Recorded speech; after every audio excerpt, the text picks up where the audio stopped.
आज की खबर से खबरदार, वक्फ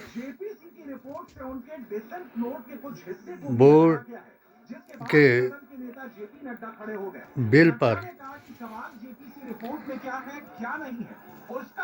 मोदी मित्र गुस्ताखे रसूल और राहुल मित्र बेअसूल मुसलमान कर रहे हैं बिल का समर्थन, और बाकी पार्टियों ने किया बिल का बहिष्कार। ये ऑन रिकॉर्ड आना चाहिए कि ये देशद्रोही गतिविधियों को प्रोत्साहन देने का जिन्होंने बहिष्कार किया हिंदू मुसलमान के नाम पर, उनको मोदी का दुश्मन बता दिया। जिन्हें पहले उनके हाथ मजबूत करने का काम कर रही है तो विपक्ष कर रही है। नेहरू गांधी खानदान और मुसलमान को आतंकवादी, अलगाववादी, उग्रवादी,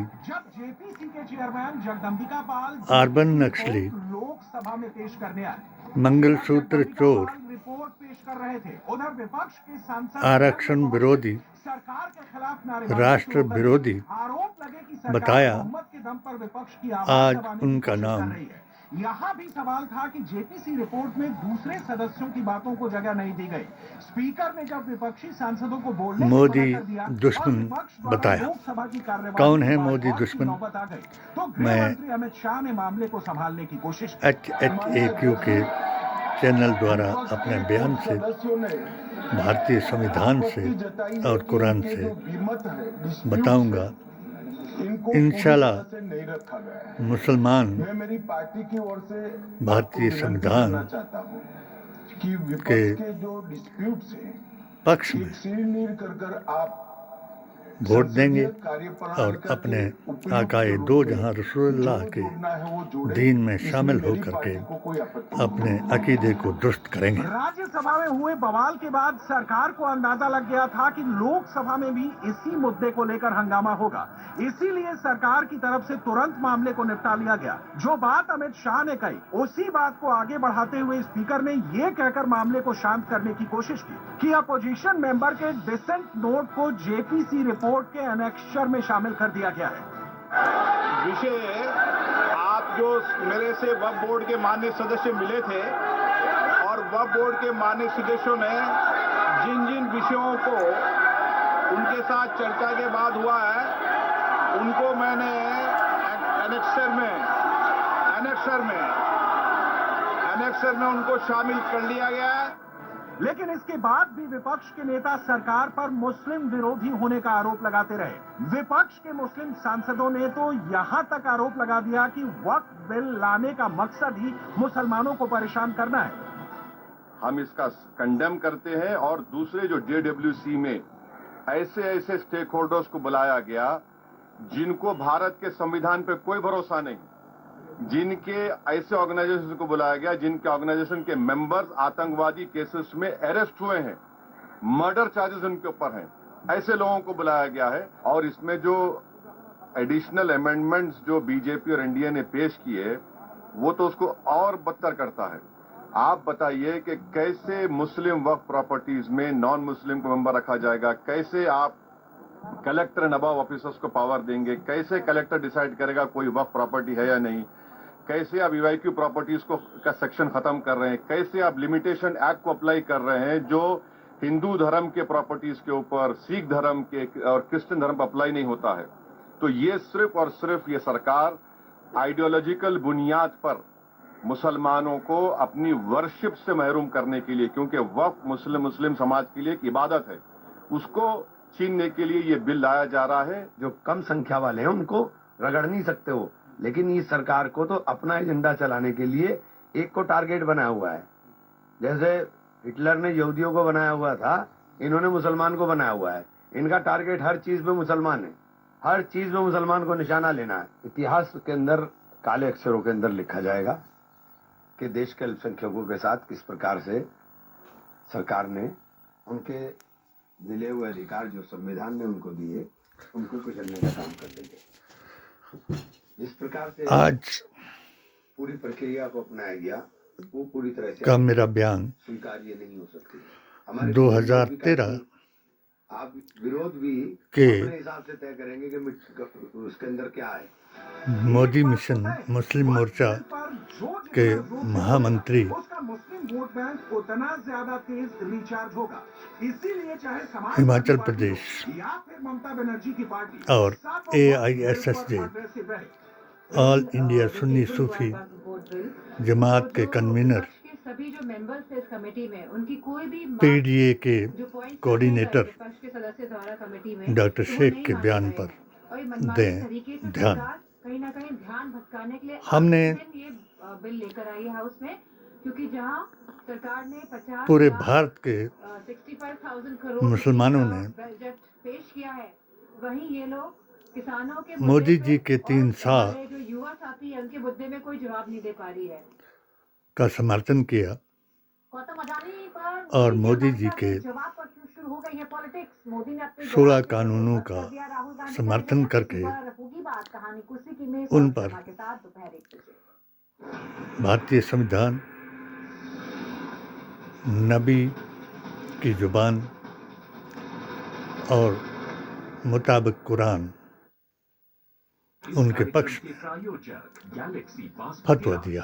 साफ, स्वादिष्ट और खास गैलेक्सी बासमती राइस, जॉली तुलसी 51 मैंने बस 5 बूंदे रोज पियो, स्वस्थ निरोगी 100 साल जियो। प्रयाग प्रीमियम 2022 में सैनिटरी वेयर, प्राइस नहीं सरप्राइज। और अशोक मसाले, स्वाद जिंदगी में मस्त बना ले। अशोक मसाले।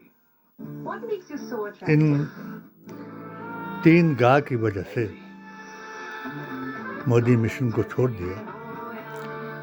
यानी 3 गा का अर्थ था गांधी, गोत्र और गाय, और प्रचार था नेहरू गांधी खानदान और मुसलमान को गालियां देना।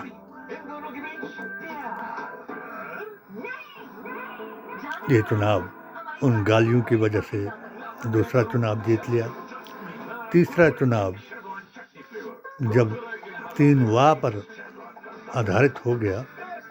पहला वाह कि मोदी जी का कोई विकल्प ऐसा भारत में नहीं रहा कि जो हिंदू राष्ट्र बना सके और 1995 के RSS के संकल्प को पूरा करा सके। दूसरा वाह रह जाता है एक फासला। खैर, मुझे उस फासले को मिटाने के लिए थोड़ी और मेहनत लगेगी, पर शुक्र है विपक्ष में टाटा कैपिटल जो मिटाए फासले, कोई आपकी मेहनत और ऐसा टाटा कैपिटल मिटाए फासले। विकल्प नहीं जो सबको संगठित कर सके और इस हिंदू मुस्लिम के एजेंडे को बदलकर संविधान का प्रचार कर सके। तीसरा वाह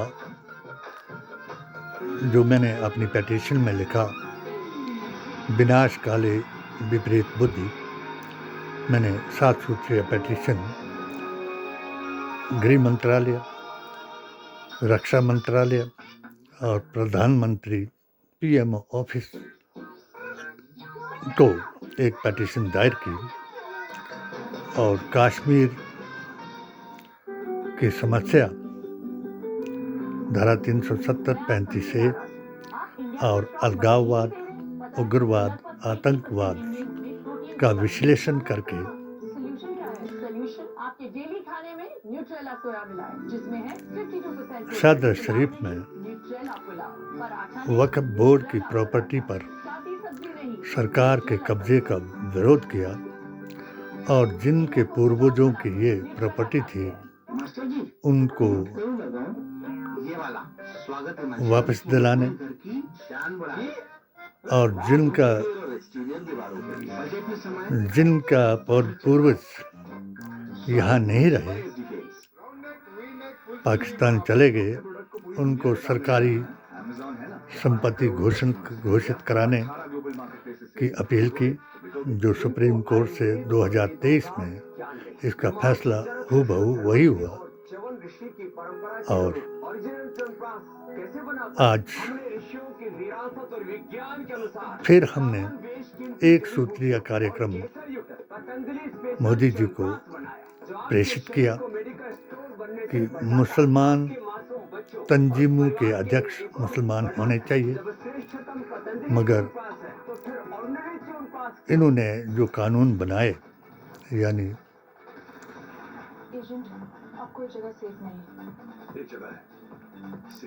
तीन तलाक, मुत्ता हलाला, लव जिहाद,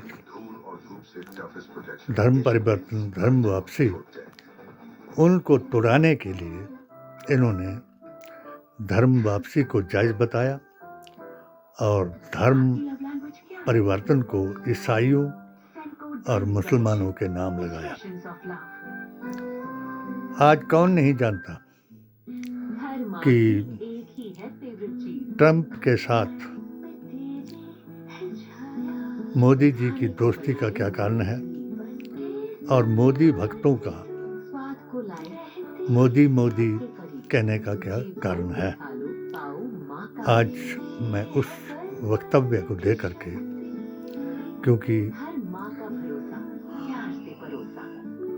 इनका जो गुप्त एजेंडा है वो AISSJ के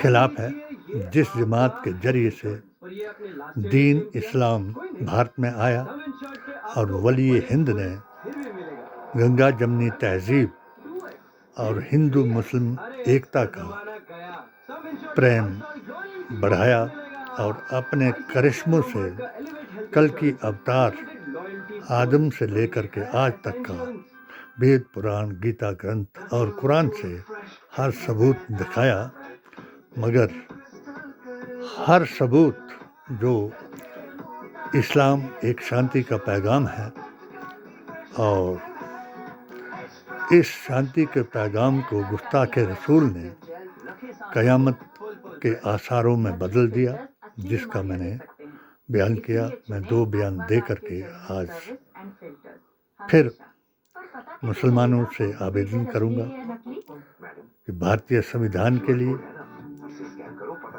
अपने नबी की जुबान के लिए और कुरान में सर्वधर्म सौहार्द के ग्रंथों का, जो सर्वधर्म सौहार्द का जो ग्रंथ है उसका अपमान ना करने के लिए एकजुट हो जाएं और मेरा दिया हुआ फार्मूला 40 = 40 + 20 से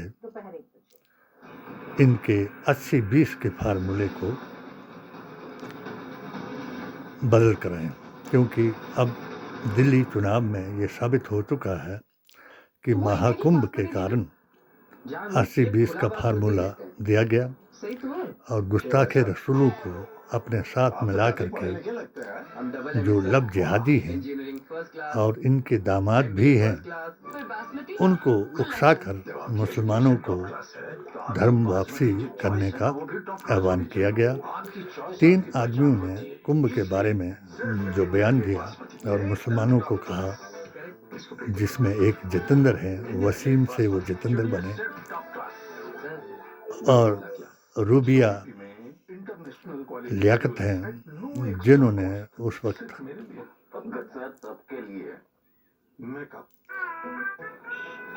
बुरके के मसले पर भी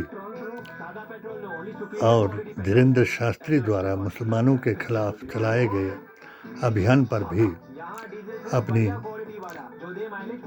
हाफ पैंट पहन करके एक इंटरव्यू दिया था और हा हा हा हा करते उनको धीरेन्द्र शास्त्री, जो कुरान के मुताबिक नाशुक्रे हैं, जिनकी बहन का विवाह मुसलमान ने करवाया उनके ख़ानदान में, जिनको भीख दे करके उन्होंने एक शास्त्री तक पहुंचाया, उनके खिलाफ जब उनको ही उन्होंने अपवित्र, मलेच्छ और जाने क्या क्या गालियां दे करके बताया, तो रूबिया ने एक सवाल किया कि आपका मुसलमानों के प्रति क्या ख्याल है। उन्होंने जवाब दिया कि जिनको ख्वाहिश जादी है सनातन के खिलाफ, जिनको ख्वाहिश जादी है वो अपनी ख्वाहिश को हटाने के लिए एक ट्यूब खरीद लें। शायद उसी ट्यूब का प्रयोग रूबिया लियाकत ने किया होगा और महाकुंभ में स्नान करके उसने और बिहार के गवर्नर खान साहब ने लोगों को बताया और जितेंद्र ने साफ लफ्ज़ों में इस बात को दोहराया कि सब लोग 13 जनवरी पौष पूर्णिमा से 26 धर्म फरवरी परिवर्तन करें, तक महाकुंभ धर्म वापसी करें, राजपूत बन जाएं, ब्राह्मण बन जाएं और अपने देश को नई दिशा देकर विकसित भारत बनाएं। ये ट्रंप जी ने भी मोदी जी को दिखा दिया कि जो मोदी जी के विदेश जाने पर मोदी मोदी मोदी करके इकट्ठे होते थे, वो उनमें से बहुत से लोग बेड़ियां और हाथ में हथकड़ी, पाँव में बेड़ियां बांध करके जहाज़ों द्वारा भारत लाए जा रहे हैं। और ट्रंप जो हैं वो तालिबान विरोधी हैं, अमेरिका विरोधी रहा तालिबानी, हम भी तालिबानी विरोधी रहे। हमने तालिबान का विरोध किया, हमारी जमात ने तालिबानियों का विरोध किया, हमारी जमात ने 72 रद्द की हुई जमातों का विरोध किया, हमारी जमात ने 16 फतवों का परिवार नियोजन से लेकर के वंदे मातरम तक सादर कुरान से साबित किया। हमने राम मंदिर के पक्ष में बयान दिया, हमने नबी की जुबान से बाबरी मस्जिद को तफरका मस्जिद साबित कर दिया। मगर मोदी जी का हिंदू मुस्लिम, मोदी जी ने अपने आप को हिंदू मुस्लिम करते करते यहाँ तक पहुँचा दिया कि ट्रंप ने भी अपना मुंह इस मसले पर उन्होंने फेर लिया और एक मसले पर शाबाशी दी कि इस्लामिक फोबिया जो आज पूरे वर्ल्ड में है वो क़यामत की निशानी है। यही डॉक्टर शेख की कहानी है। अगर मोदी जी को मुसलमानों से नफ़रत ना होती तो आज वो ट्रंप को प्यार करने के बजाय उनसे पूछते कि हमारे ये जो हिंदू भाई हैं उनको बेड़ियां बांध करके उन्होंने इतना क्या कसूर किया कि उनके पाँव में बेड़ियां और हाथों में हथकड़ियां बांध करके यहाँ क्यों भेजा गया।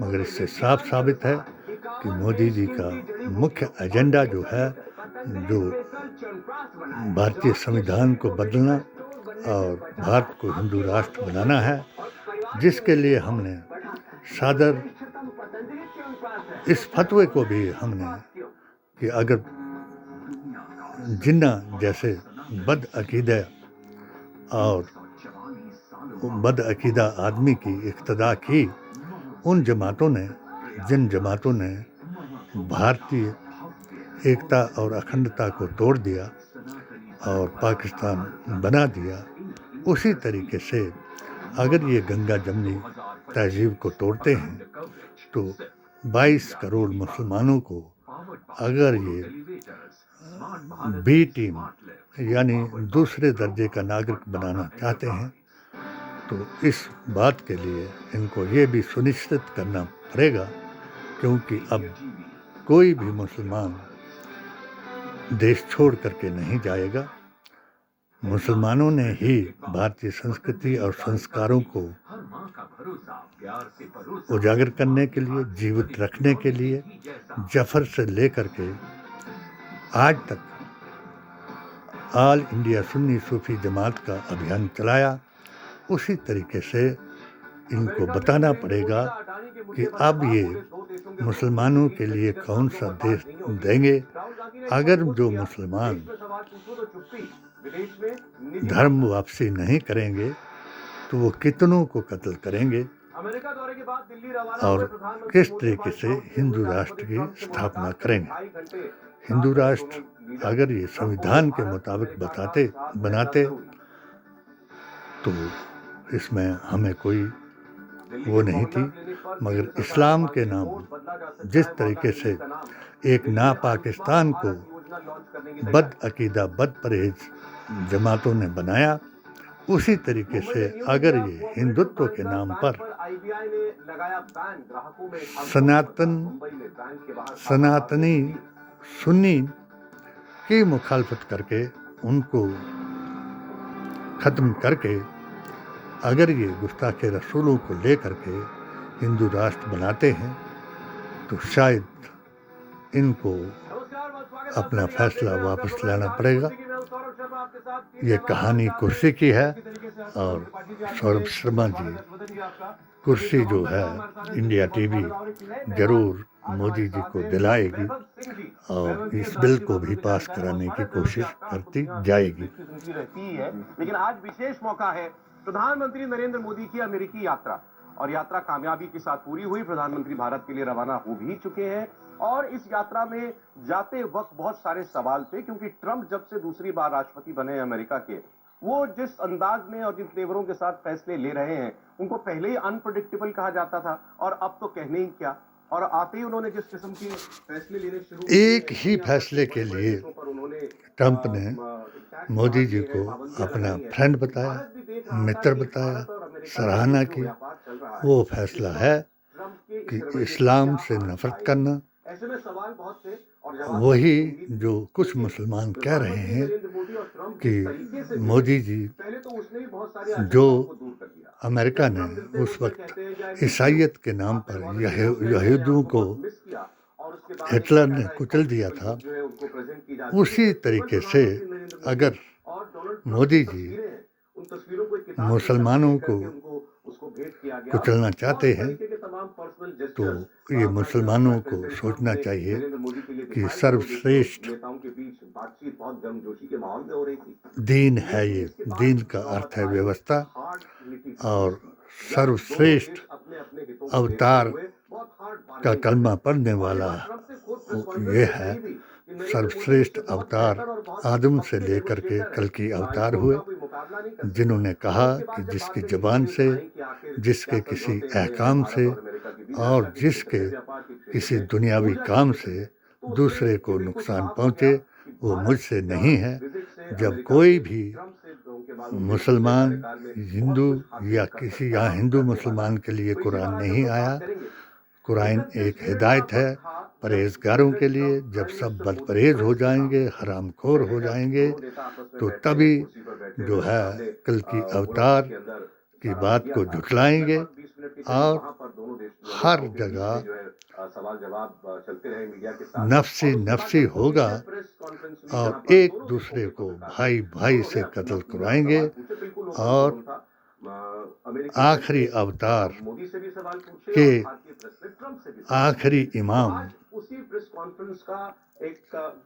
मेहंदी पेशवा बन करके आएंगे और उनका जनाजा करने के लिए कोई व्यक्ति, कोई मुसलमान अहले शरीयत तरीक़त नहीं बाकी रहेगा तो हजरत ईसा दोबारा दुनिया में आएंगे और उनका नमाज जनाजा करके वापस आसमान में अपने बचे हुए साथियों को लेकर के जिंदा जाएंगे और रोज़े महशर में 3 मोहरे लगाए जाएंगे, एक शैतान का, एक अवतारों का यानी आदम से लेकर के 1,24,000 अवतारों का, जो सब आखिरी अवतार की हदायत करेंगे, और एक अल्लाह का जो शैतान और नबियों में बहस करा करके दोज़ख और जन्नत का फैसला कर देंगे। इसलिए अपनी आस्था और अकीदे के मुताबिक अपने धर्म का पालन करें। धर्म सत्य मार्ग धारण करने को कहते हैं। हिंदू मुसलमान कोई धर्म नहीं है, ये एक पाखंड है जो किस्सा कुर्सी का जिसको बता रहे हैं उसके लिए जो धर्म का प्रयोग कर रहे हैं। हाँ, बेशक हम पूरे विश्व को अपना एक परिवार मानते हैं। हर भारतीय को मैं अपना मानता हूँ। दूसरी बात है, ऐसे व्यक्तिगत यदि आप हर भारतीय को अपना मानते तो हिमाचल प्रदेश आपके महामंत्री जिन्होंने आपको मोदी जी महान कह करके 7 सवाल आपसे पूछे थे तो ज़रूर आप सवालों का जवाब देते, मगर ये आपका दिल से कुछ और मानते हैं और जुबान से कुछ और मानते हैं। ट्रंप से भी आपने ये डिक्लेयर कर दिया, ट्रंप ने भी बता दिया कि वो पत्रकार रहे जिन्होंने सवाल पूछा जिस बात के लिए आपको पसंद करते हैं वो बात आपकी दोगली है। इंशाल्लाह मेरी बात आपको बुरी नहीं लगेगी, क्योंकि मैंने तो मोदी जी महान करके आपसे 7 सवाल पूछे थे, मगर आपने गृह मंत्रालय की पिटीशन को भी अपने अंधभक्तों से और गौरसेवादियों से रद्दी की टोकरी में डलवा दिया और जिसका मुझ पर बार बार गुस्ताखे रसूलों से हमला करा दिया। मैं आज तक जिंदा हूँ और जब तक जिंदा हूँ तब तक सत्यमेव जयते का उद्घोष करता रहूँगा और हिंदू मुसलमान एकता के लिए, राष्ट्रीय एकता, अखंडता और संविधान के लिए अपना बयान HHAQ के द्वारा देता रहूँगा। जय बापू, जय भीम, जय संविधान और जय अखंड भारत महान, जिसको कायम करेगा संविधान।